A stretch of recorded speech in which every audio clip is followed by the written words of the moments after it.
tambahan ibu sekalian, berarti untuk bahasa Arab Bu, kewajiban ibu-ibu adalah belajar ucap. Belajar ucap saja, seperti yang dengan pelajari ketika belajar Iqra. Di Iqra itu diajarkan untuk mengucapkan lafaz tulisan Arab. Kalau itu kaitannya dengan sholat, hukumnya wajib. Karena dalam sholat ibu tidak boleh salah baca hurufnya di situ. Kalau ibu tidak baca, berarti ibu harus hafalkan. Oh, ketika saya gerak mau mulai sholat, Allahu Akbar, ucapannya harus benar. Gak boleh keliru dalam ucapan ini.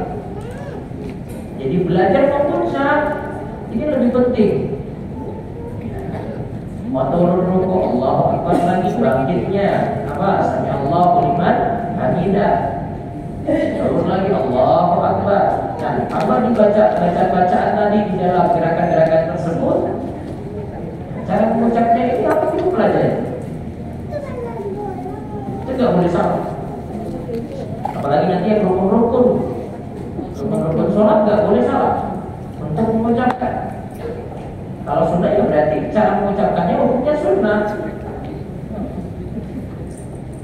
Untuk level lebih tinggi daripada itu, dua level lebih tinggi daripada cara mengucap, nulis Arab, kemudian belajar cara baca yang lebih sempurna lagi, sampai memahami artinya, sampai mempelajari struktur kalimatnya, sampai mempelajari artinya secara lebih lengkap. Lebih lagi dari itu, sampai menguasai tafsirnya, terkait dengan ayat. Nah, maka itu tidak wajib. Itu tidak sampai wajib. Untuk kalangan tertentu saja. Untuk yang mengajarkan ilmu minimal, dia harus punya ilmu itu. Dia harus punya dasar-dasar ilmu. Bagaimana nanti kalau dia lihat ayat, dia tahu ayat ini maksudnya apa. Jadi seorang dari atau yang mengajar ilmu, kalau menurut saya harus punya bukan ilmu nafsu, dia wajib. Karena kalau dia tidak kuasai ini, salah ucap, salah terjemah, salah memaknai, salah menyampaikan. Apalagi nanti kalau dia ambil sumber ilmu, kalau dia cuma dari terjemahan saja kurang. Maka dia harus ambil dari sumber ilmu asli, dari tulisan bahasa Arab. Itu harus punya ilmu lebih tinggi lagi dari sekadar untuk mengucapkan lafaz saja. Nah, terus lihat lagi perkataan berikutnya. Adapun berdoa dengan redaksi sendiri dalam bahasa Arab, di dalam sholat, jadi dia buat doa-doa sendiri pakai bahasa Arab di dalam sholat dibolehkan. Sebagaimana dikatakan oleh Ibnu Hajar Al-Asqalani, boleh saja berdoa di dalam sholat dengan doa yang tidak terdapat dalam Al-Quran. Hal ini berbeda dengan pendapat ulama Hanafiyah. Adapun dengan doa selain bahasa Arab tidak dibolehkan di dalam sholat untuk menjaga sakralnya sholat. Nah, mau nggak pakai bahasa non Arab? Sakralnya sholat itu dengan bahasa Arab. Nabi SAW pernah bersabda kepada Muawiyah. Muawiyah ketika itu sholat ditegur oleh Nabi SAW karena keluar kalam manusia ketika itu. Inna sholatana hadhihi la yaslu fiha syai'un min kalamin nas. Sholat ini tidak boleh ada kalam manusia. Jadi ngomong pakai bahasa manusia selain bahasa Arab gak boleh. Inna ma huwa tasbih wa takbir wa tilawah Quran. Dalam sholat cuma ada tasbih, ucapan subhanallah. Kita baca ketika rukuk subhanallahil azim. Kita juga subhanallahil azim wa bihamdi. Berapa kali kemarin disebut? 3 kali. Maksimalnya berapa? Maksimalnya berapa? Padahal kita bisa 11. Kalau ada yang rukuknya terus agak lama dibaca sampai 11. Kemudian buat takbir, ada ucapan takbir. takbir, mulai sholat Allahu Akbar, takbiratul ihram. Ketika turun rukuk Allahu Akbar, takbir intiqal. Saya pernah jelaskan ada takbiratul ihram mulai sholat. Ada takbir intiqal. Apa takbir intiqal? Takbir berpindah. Takbir berpindah. Dia berpindah gerakan. Itu namanya takbir intiqal. Takbir mulai sholat namanya takbiratul ihram. Nah, ini ada dalam sholat. Takbiratul ihram hukumnya wajib, Bu. Gak ada takbiratul ihram, sholatnya batal. Kok mulai langsung tiba-tiba langsung disujud? Gak mulai dari takbiratul ihram, salah, Bu. Itu salah batal, Bu. Kenapa salah batal? Gak bisa mulai sholat gak baca ucapan takbir. Dan takbiratul ihram itu harus dalam keadaan berdiri. Wajib, syarat takbiratul ihram harus dalam keadaan berdiri, Bu.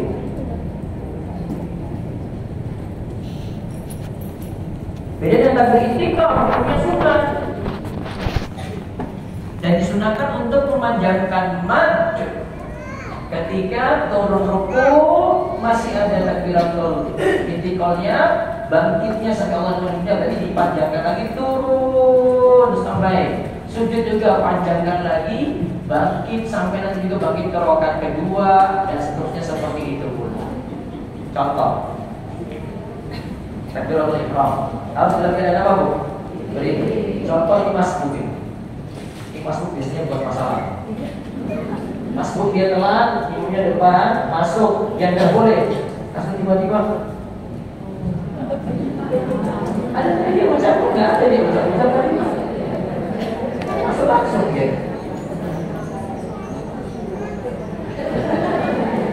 Berdiri dulu, masuk. Mau sedekah boleh, turun. Turun ucapan takbir atau? Turunnya ketika imamnya lagi sujud kita ucapkan takbir atau tidak? Hah? Ucapkan atau tidak? Imamnya sudah sujud. Ibu cuma ikuti imam sujud. Maka takbir ketika turun karena imam sudah sujud duluan, ibu nggak perlu turun pakai takbir. Itu kaidah dalam mazhab Syafi'i karena ibu tidak menyamai imam untuk ucapan takbir, ya kecuali turunnya bareng imam, bareng-bareng baru ucapan takbir sama. Kan tadi imamnya sudah sujud, berarti cuma ikuti imam sujud. Berarti contoh imam sujud ya, masuk apa dulu? Allahu Akbar.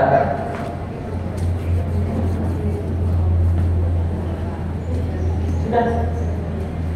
Ya nggak boleh tadi langsung tiba-tiba sujud. Nah itu nggak pakai takbiratul ihram. Itu kayak ibu masuk rumah orang itu dia minta izin, Bu.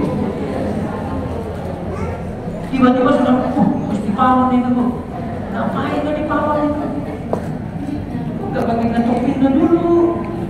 Mulai dulu. Kalau mulai berarti di depannya apa? Takbiratul ihram baru masuk. Ini nggak minta izin langsung tiba-tiba sujud.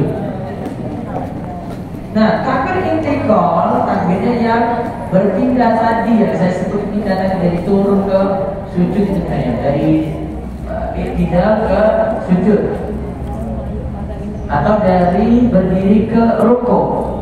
Ini memang agak panjang kalau dalam mazhab Syafi'i. Saya ada slide di sana. Ya, berdiri ya, baca surah, mau turun rukuk. Allahu Akbar. Tadinya baru berhenti di sini. Sami Allahu liman hamidah. Allahu Akbar. Allahu Akbar. Allahu Akbar. Saya duduk istirahat.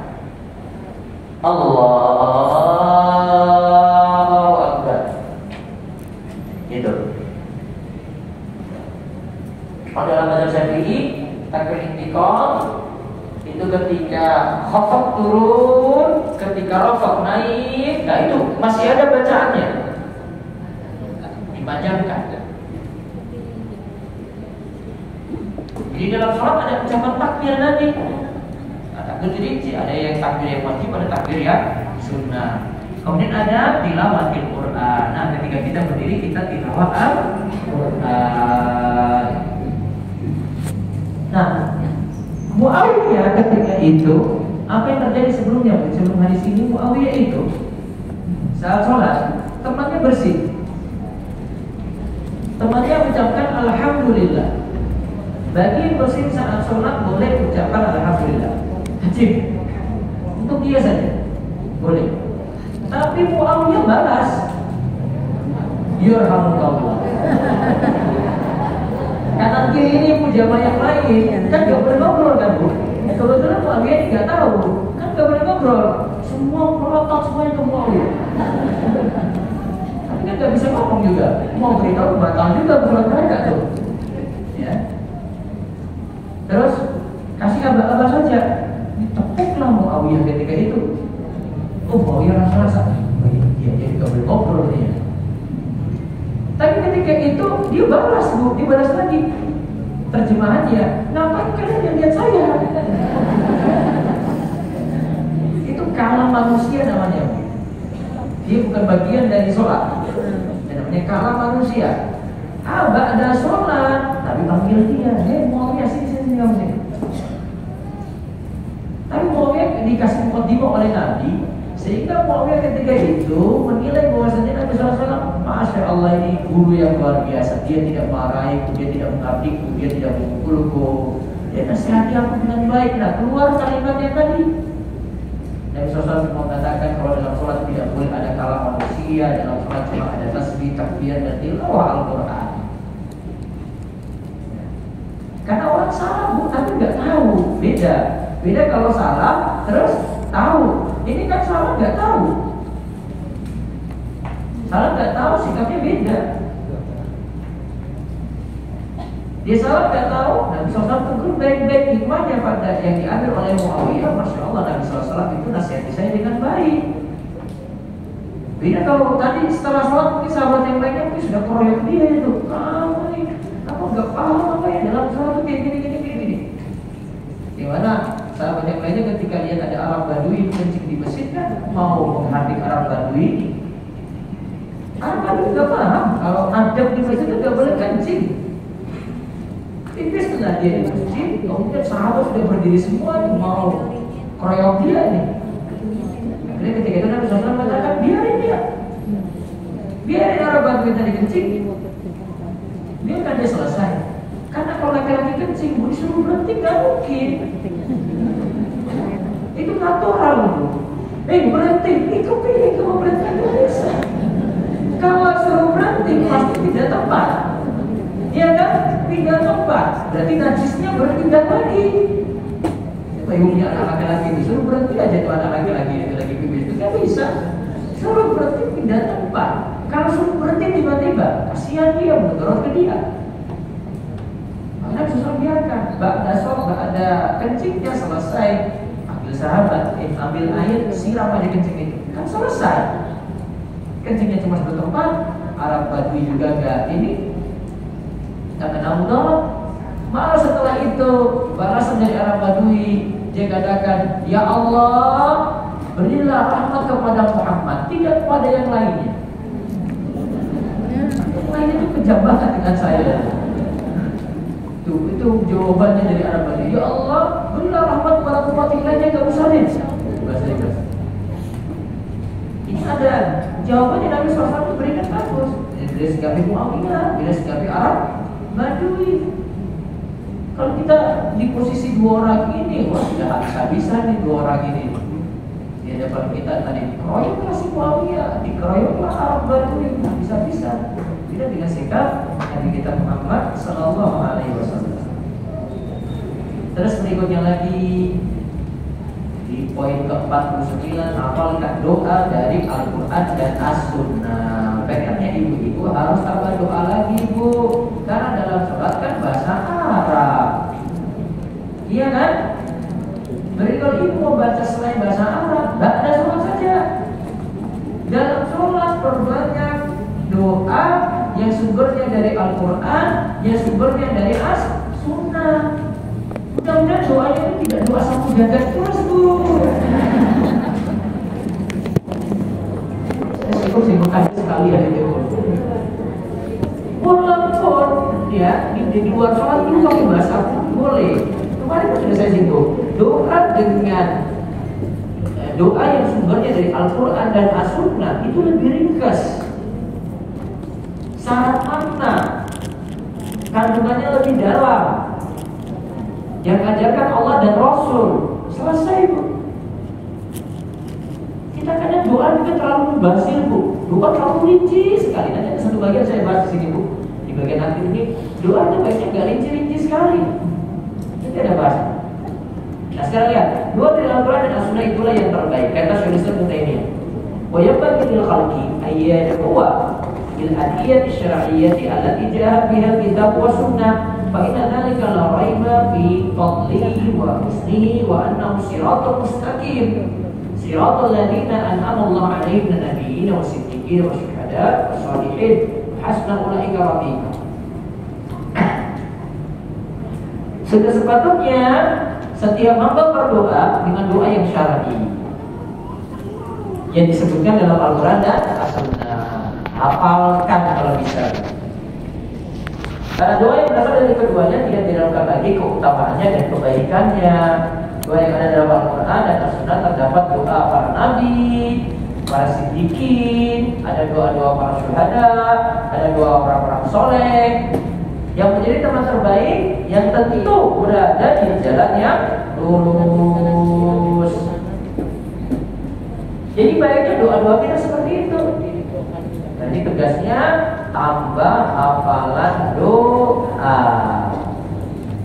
Sudah hafal 50? Hah? Sudah hafal belum? Doanya sudah 50? Sampai kan berarti itu.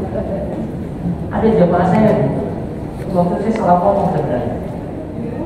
Saya salah ngomong itu. Dia nagih saya karena saya bilang, siapa yang hafal 52 ini nanti saya umrohkan. Dia udah nagih saya beberapa pekan lalu, tapi dia awalnya dulu, Ustaz maaf, tapi saya sudah umroh Ustaz. Oh gitu. Saya dalam batin, saya salah ngomong ini kayaknya. Saya kira gak ada yang bisa hafal 50 ini. Iya Pak, dia dan nagih saya pada kajian, Ustaz, berapa 52? Benar Bu? Iya Ustaz bisa tes saya juga. Saya mau tes nanti kalau benar-benar nanti gimana? Tadi sudah hafal ini Bu. Karena saya biasanya pulang-pulang doa-doa ini biasanya. Setiap kali kajian kalau di gunung saya pulang-pulang terus. Nah, ada yang hafal. Ya Ustaz bisa dites saya. Silakan dites saja. Saya mau tes nanti kalau benar nanti gimana lagi gitu. Terus yang terakhir 50. Berdoa itu jangan berlebihan. Di sini berlebihan dalam berdoa dan berdoa secara terperinci. Jadi dua hal yang dibahas itu nggak boleh berlebihan. Yang kedua, bagaimana hukum doa diperinci sekali. Minta rumah ya Allah, jangan rumah kredit ya Allah. Saya rumah ini langsung cepat lunas. Lunas juga kredit juga. Ya Allah, rumahnya warna ini, tinggalnya di dekat condong catur. Ya Allah, kalau bisa akses jalannya itu nggak begitu cepat macet, ke mall dekat ya Allah. Gitu. Dengan rinci namanya detail sekali. Ada beberapa bentuk berlebihan dalam doa yang disebutkan oleh para ulama, di antaranya sebagai berikut. 1. Merinci dalam doa. Baik, saya contohkan. Contoh, ya Allah berikanlah kepadaku tas berwarna merah dengan merek A yang paling branded tapi murah ya Allah. Hanya macam-macam. Ini rinci. Lihat kisah berikut ini. Ada Abdullah bin Mughaffal pernah mendengar putranya itu berdoa, ya Allah, jika aku masuk surga, berikanlah kepadaku istana. Lihat, dia rinci istananya, bukan di surga, ini dia rinci. Istananya berwarna putih, di sebelah kanan surga. Minta surga aja macam-macam ya. Sudah tahu surga itu nikmat, gak usah dirinci-rinci. Dia minta warna putih, minta sebelah kanan lagi. Kemudian Abdullah berkata kepada putranya, bapaknya berarti ya, Bapaknya ngomong pada putranya, wahai anakku, jika berdoa, mintalah kepada Allah surga dan mintalah agar dijauhkan dari neraka. Jadi minta surga, minta global saja. Ya Allah, mudahkanlah aku masuk surga. Sudah. Ya Allah, jauhkanlah aku dari neraka. Karena aku pernah mendengar Rasulullah itu bersabda, innahu sayakun fi hadhil ummah qaumun ya'taduna fit tuhuri wa du'a. Akan datang pada umat ini orang-orang yang berlebihan dalam dua hal. Pertama, dalam hal bersuci. Yang kedua, dalam hal berdoa. Bersuci berlebihan bagaimana contohnya? Airnya banyak-banyak. Apalagi Bu, basuhannya lebih dari 3. Bu, kalau sudah yakin 3 kali Ibu basuh, nggak boleh nambah, makruh. Ibu sudah yakin ini 3 ya? Ibu sudah yakin basuh ini 3, jangan nambah. Tapi kalau Ibu ragu, tadi 2 apa 3 ya? Nambah silakan.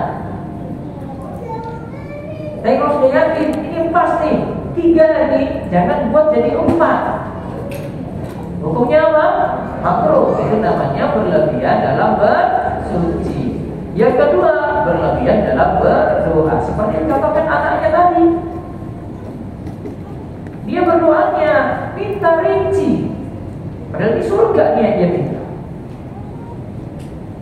Maka dikatakan si doa yang terbaik adalah doa yang jawami'ul kalim. Apa itu jawami'ul kalim? Singkat, syarat makna. Syarat makna itu Y-nya dihapus. Bukan syarat tapi syarat. Y-nya dihapus. Syarat makna. Syarat makna itu padat. Padat makna. Seperti doa-doa yang dicontohkan dalam Al-Quran dan yang dicontohkan oleh Nabi kita Muhammad Sallallahu Alaihi Wasallam. Makanya penting sekali hafalin doa-doa. Kalau ada doa baru, ibu hafalin itu doa.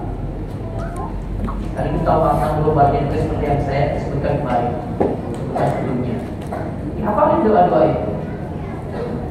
Cara hafal ya pelan-pelan saja, pelan-pelan. Ustaz, baca sholat saya pakai buku ini, terus saya buka bukunya, boleh aja. Ulang-ulang terus. Buka bukunya, baca pelan-pelan. Allahumma inni as'alukal huda wal tuqa wal afa wal ghina. Nah, 1 kali kan. Pada sholat zuhur diulang lagi, pada sholat asar ulang lagi, pada sholat maghrib ulang lagi, pada sholat isya ulang lagi. Mudah menghafal kan karena mudah mengulangkan. Nah, seperti zikir-zikir juga demikian. Zikir pada sholat begitu menghafal ulang-ulang aja. Kalau saya sendiri Bu, kalau ada sholat, zikirnya itu saya keraskan untuk mengajarkan anak-anak.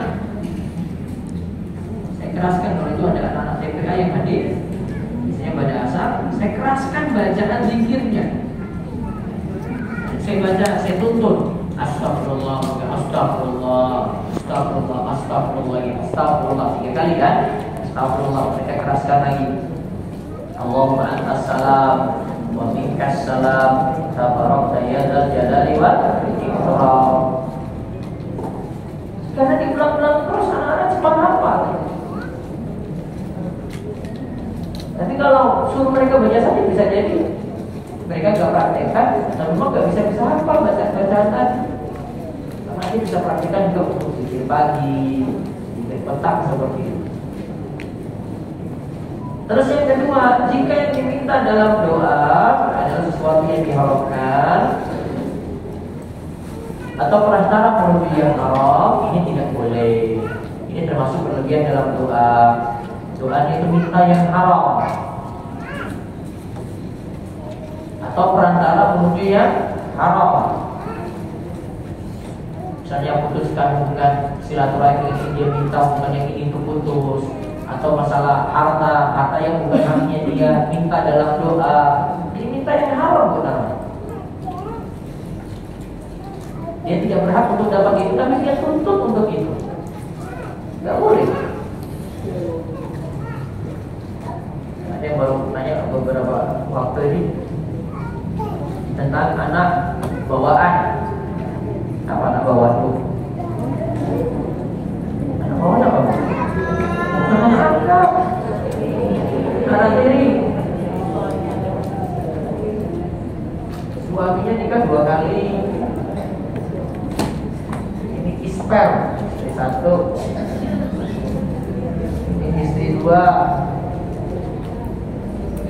Ini punya anak 1, anak 2. Terus istri kedua punya anak lagi. Anak apa namanya? Tapi dengan laki-laki lain. Anak apa namanya? Anak tiri, anak bawaan ya. Oke. Ini ada anak 1, ada anak 2, ada anak 3. Dan kalau suami meninggal, siapa yang dapat waris? Hah? Istri pertama dapat nggak? Dapat. Istri kedua dapat nggak? Dapat. Berapa? 1/8. 1/8 bagi 2 dong. 1/16. Sebab istrinya 2. Iya kan? Kalau istrinya 1 1/8 itu resiko. Istrinya nikah 1/8 bagi 3, 1/4. Istrinya 4, 1/8 dibagi 4, 1/32. Makin sedikit. Kalau istrinya 4 nggak apa-apa. Kalau suaminya kiri ya sudah terima. Terus anak yang mana yang dapat? Ini tuh. Kalau ternyata terjadi perceraian dengan istri pertama sebelum suami meninggal, berarti istri pertama cancel, nggak dapat. 1/8 istri kedua. Alhamdulillah. Anak pertama, anak dari istri pertama dapat nggak? Dapat. Tapi istrinya nggak dapat, istri pertama mantannya nggak dapat. Anak bawaan nggak dapat. Gitu. Jelas. Status nikah itu mempengaruhi status waris. Status anak itu nasab itu tidak bisa dihapus. Status nikah bisa terhapus. Hanya beda bu. Jadi anak bawaan resikonya nggak dapat. Tapi dari sisi mahram, tadi kan istri kedua nikah dengan laki-laki itu kan, dari sisi mahram anak bawaan itu kalau sudah terjadi akad, terjadi hubungan intim dengan istri kedua tadi ya, terjadi hubungan intim, akad nikah, hubungan intim, maka jadi mahram, disebut robibah, mahram. Jadi mahramnya. Tapi maaf, nggak dapat waris, itu bedanya. Jadi ada mahram yang nggak dapat waris, itu contohnya. Kasus robibah. Robibah cuma mahram saja. Waris maaf enggak. Perbedaannya itu jelas. Jadi bisa jadi ini bu, di cerita yang istri kedua dia, kasus yang lain bu, ada penzoliman di sini. Anak dari istri pertama kuasai harta semuanya setelah bapaknya meninggal. Istri kedua diusir dari rumah. Rata-rata gitu ya. Zolim nggak? Dia panjatkan doa minta kayak gitu, ya Allah, pada istri kedua itu dia sadar kalau dia di rumah ini doa minta zolim pun. Dia masih punya hak 1/8. Ada haknya di situ. Kalau di tempat di rumah itu dia masih ada hak 1/8. Anak dari istri pertama 7/8. sisa. Dan catatan kalau anak dari istri pertama ada laki-laki. Kalau anak dari istri pertama perempuan, semuanya berarti nanti ada sisa lagi. Sisanya tidak dikasih di anak-anak ini, sisanya dilempar ke saudara-saudara. Resiko anak perempuan itu Bu, dapat dia tidak bisa menguasai harta penuh. Jadi kalau anak perempuan satu saja setengah, anak perempuan dua, 2/3 dibagi 2, anak perempuan 3, 2/3 dibagi 3. Ya. Terus masih ada sisa kan, berarti sisanya dilempar ke saudara-saudaranya.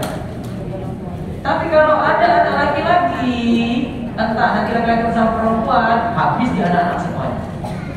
Atau cuma anak laki-laki tunggal, istri kedua tadi ada, terus ada anak laki-laki tunggal situ ya. Anak laki-laki ini yang dapat sisa semuanya. Maka beruntunglah ada yang nikahi anak tunggal saja laki-laki. Penguasa ya. Ibunya dikasih kan tadi, sisanya tidak kuasai semua, dia dapat asobah. Anak laki tunggal itu. Tapi itu hartanya suami, ibu gak dikasih ya, mohon maaf. Ya lumayan kan masih dapat kamu. Ya dia berkuasa juga. Tuh kasusnya. Jadi gak boleh minta yang bukan haknya. Orang belajar waris itu belajar mana yang bukan hak kita. Saya gak dapat hak di situ, gak boleh minta. Mudah-mudahan saya harus dapat hak dari situ. Oh, saya cuma anak bawaan. Oh, nggak bisa. Nonton nggak bisa. Pakai doa juga nggak bisa. Itu doa berlebihan namanya. Itu doa secara berlebihan, nggak boleh. Dari sini kenapa saya perantara punya haram diharamkan? Hal ini mengingat kaidah fikih. Tadi kan doa minta yang haram. Kan doa ini jadi perantara menuju yang haram. Nama perantara menuju yang haram tidak dibolehkan karena al-wasailah ahkamul maqasid. Hukum perantara sama dengan hukum tujuan. Tujuannya haram, dia minta yang haram, dia minta yang bukan haknya, maka doanya juga haram. Contoh, bolehkah kita dalam doa agar diberi televisi? Kalau tujuan menonton televisi nantinya untuk melihat hal-hal yang maksiat, seperti menonton konser musik, pameran aurat, gosip para artis, selebriti, maka pembelinya televisinya jadi haram.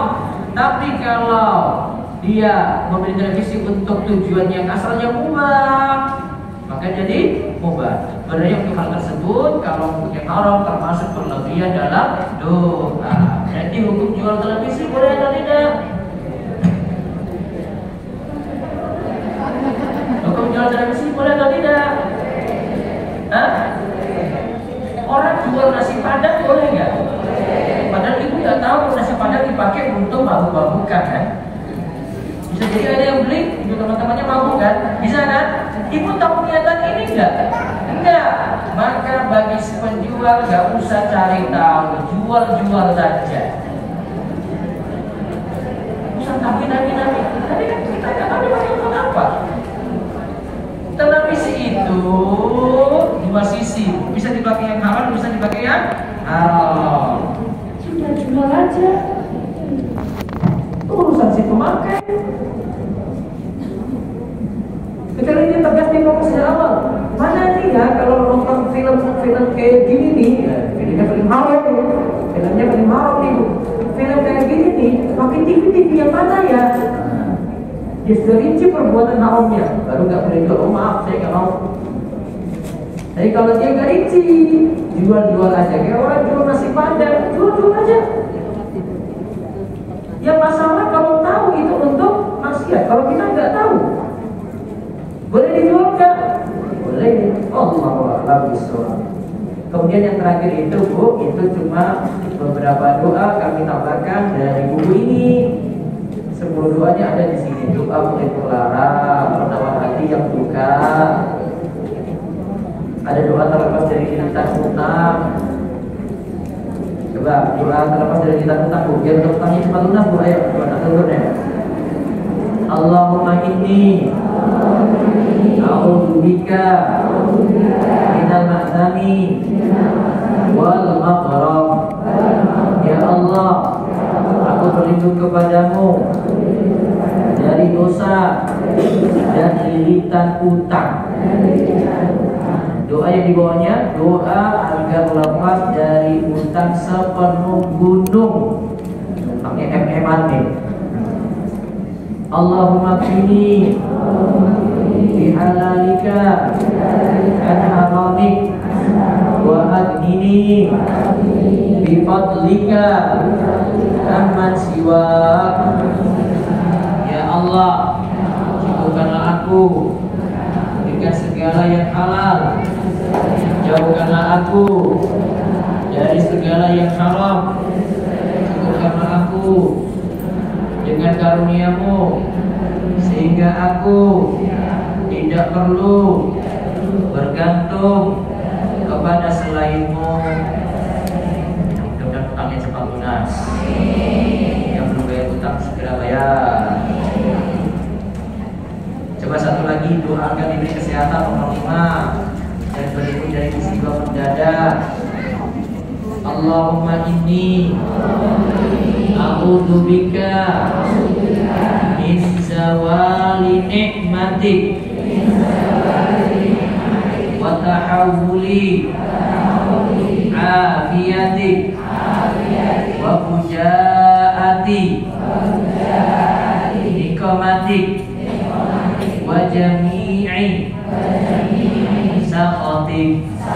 Ya Allah, aku berlindung kepadamu dari hilangnya nikmat yang telah Engkau berikan, dari berubahnya kesehatan yang telah Engkau anugerahkan, dari siksa-Mu yang datang secara tiba-tiba, dari segala kemurkaan-Mu. Ya, itu diantara contoh doanya yang tadi saya sebut. Itu bisa dihafalkan yang ringkas-ringkas, yang panjang-panjang tadi juga kalau mau dihafalkan lebih baik. Nah, nanti pertemuan berikut kita akan bahas kembali buku Muslim Tetapi Musyrik, karena kita baru di kaidah kedua tentang doa. Nah, itu baru kaidah kedua tentang doa. Nanti kita akan bahas lanjutan tentang tawassul. Saya sengaja berikan dengan buku ini karena perincian doa ada di buku ini. Kita akan bahas kaidah Muslim Tetapi Musyrik, yaitu dari kitab Faidul Arba. Poin kedua itu masih tentang perihal doa atau tawassul. Monggo silakan jika ada pertanyaan.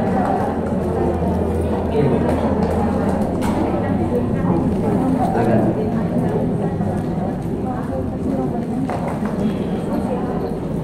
Allahumma inni as'aluka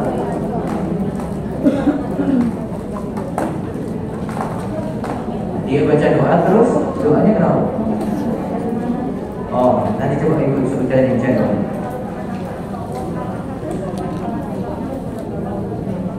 Itu baru perantara menuju doa tawassul. Allahumma inni as'aluka bi anna asyhadu annaka Allahu la ilaha illa anta ahad as-samad alladzi lam yalid wa lam yulad wa lam yakul lahu kufuwan ahad. Lagi tawassul. Itu dalilnya. Iya.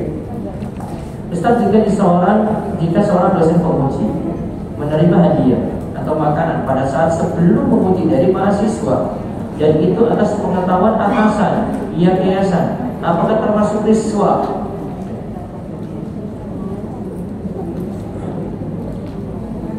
Kalau itu masih jadi dirinci hadiah untuk dosen atau guru.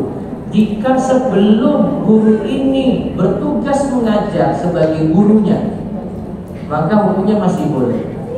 Tapi kalau sebelumnya atau sesudah, sebelum dia jadi guru untuk si murid ini atau sesudah dia sudah lulus dan sudah selesai ngajar, maka masih boleh.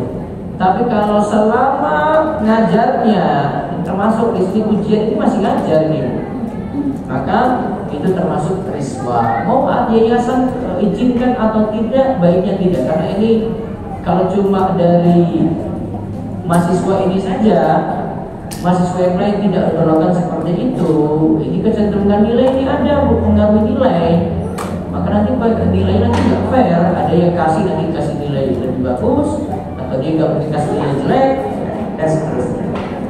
Bagaimana jika seorang murid memberi hadiah kepada guru privat, apakah termasuk diswal? Guru privat nggak masuk dalam hal ini, nggak pengaruh nilai, ya. Privat nggak masuk dalam hal ini. Ada guru ngaji di rumah, dia ngajar Al-Quran, dikasih hadiah, nggak masuk dalam hal ini.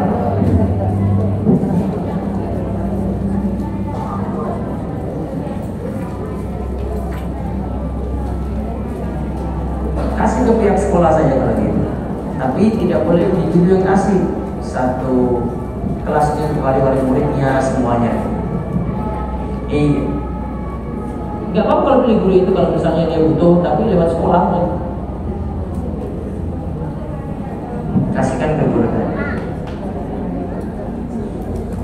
Misal istri kedua atau kesekian, jika ada surat nikah, nggak ada surat nikah, nikahnya dikasih di, gimana hukumnya secara waris? Kalau secara hukum fikih tetap dapat guru. Ini istri satu, istri dua, yang istri dua misalnya siri, terus nggak punya anak, anak bawaan tadi misalnya ya, maka tetap dapat waris secara hukum fikih, tapi secara hukum negara tidak dapat. Apalagi istri pertama nanti protes di sini, nggak dapat. Itulah problem ya, yang saya singgung. Dikasih itu juga punya kekuatan di sini. Makanya kita resmi saja. Jika kita sholat dalam lisan berucap bacaan sholat dengan bahasa Arab dan dalam hati mengucapkan terjemahannya, boleh, karena tetap diucap dengan bahasa Arab. Bolehkah pada saat kita berdoa dalam bahasa Indonesia tapi dalam hati? Dalam hati tidak dianggap, jadi masih sah sholatnya.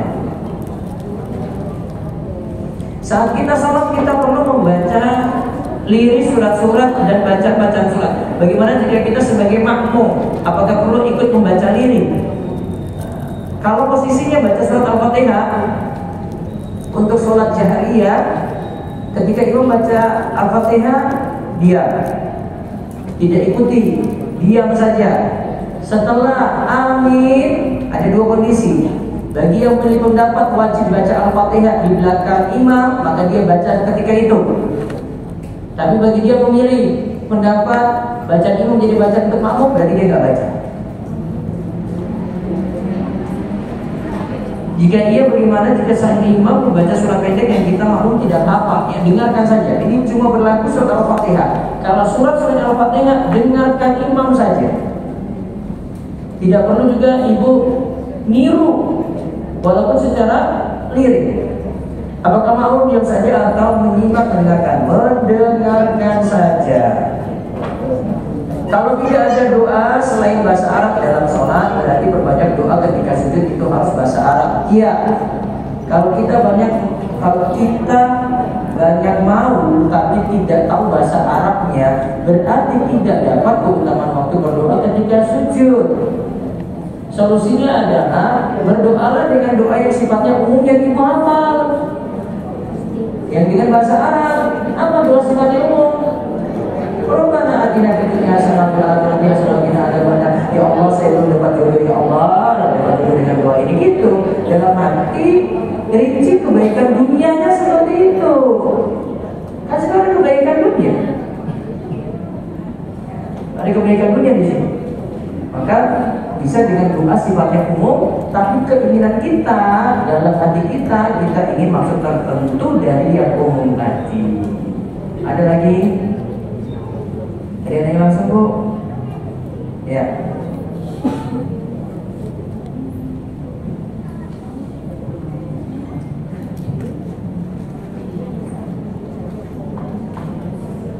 Waalaikumsalam warahmatullahi wabarakatuh.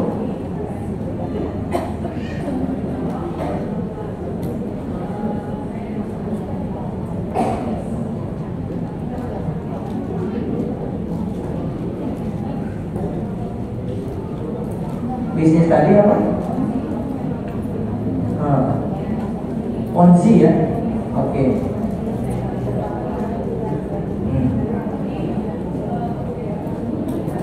Ya.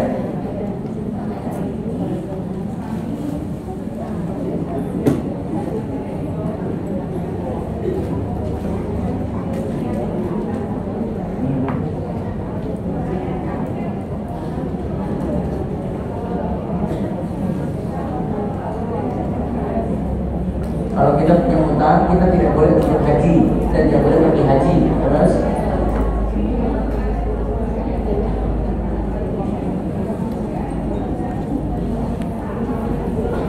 tapi sudah daftar haji belum?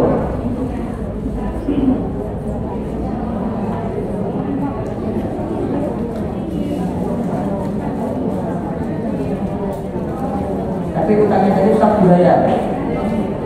Iya, gampang. Terus, masih boleh. Yang penting kewajiban utang tetap dibayar. Ya, Bu. Boleh. Allahumma inni as'aluka bi anna asyhadu annaka Allahu la ilaha illa anta dan seterusnya.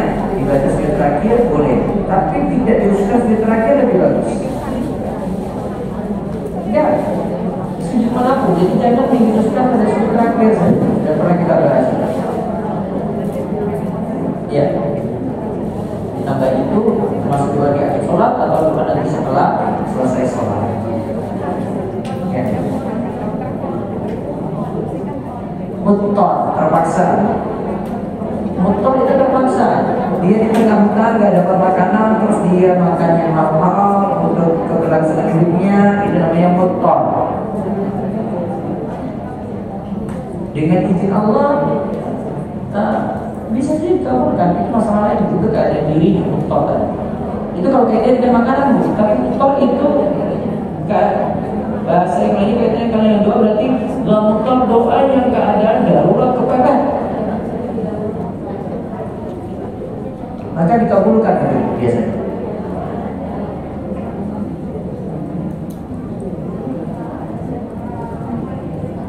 Sebelum salam baca doa lama boleh.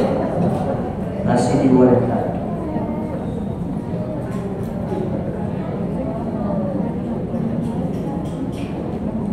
Meminta maaf menurut syariat Islam, mohon penjelasannya.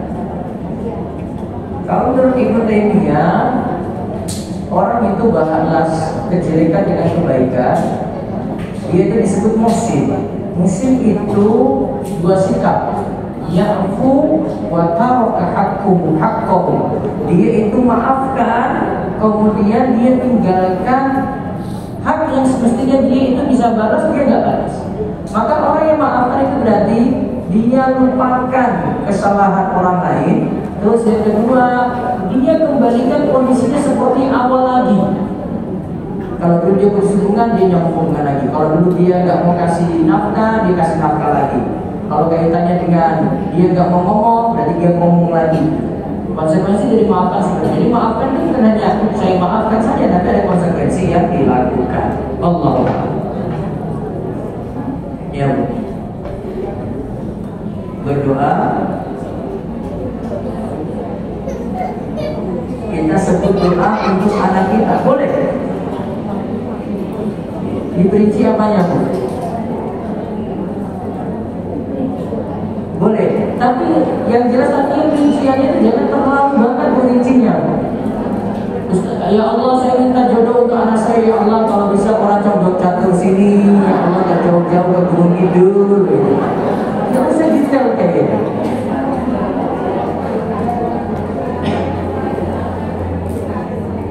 Boleh. Jalan di luar sholat ya. Di luar sholat bebas, Bu. Iya. Jadi sendiri ke anak-anak boleh. Gak apa-apa. Wajarkan seperti itu. Ya. Baik, itu saja kita bahas setelah yang ini ya. Apalagi kemana ini. Doa panjang umur. Allahumma aksir mali wa walani wa barik li wa aqinani wa qadriyati wa ta'ati wa sinama wa firli. Terus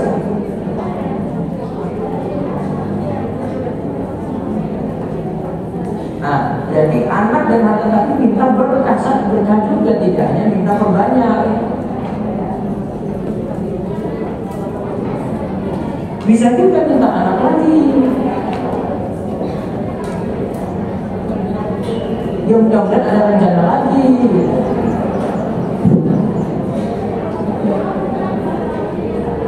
Kan ada lanjutannya.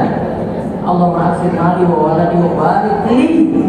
Berkahilah, kalau tidak dapat anak lagi berarti berkahnya sudah ada. Gitu. Ya. Itu saja, mudah-mudahan bawa manfaat untuk semuanya, dan semoga Allah kabulkan setiap doa-doa kita yang ada, dan terus memanjatkan doa kepada Allah. Mudah-mudahan setiap doa yang kita panjatkan Allah berikan yang terbaik. Demikian yang kami sampaikan pada kesempatan pagi hari ini. Semoga berlanjut lagi di kesempatan berikutnya insya Allah. Kemudian kita tutup dengan doa kafaratul majelis. Subhanallahumma bihamdika, asyhadu an la ilaha illa anta, astaghfiruka wa atubu ilaik. Assalamualaikum warahmatullahi wabarakatuh.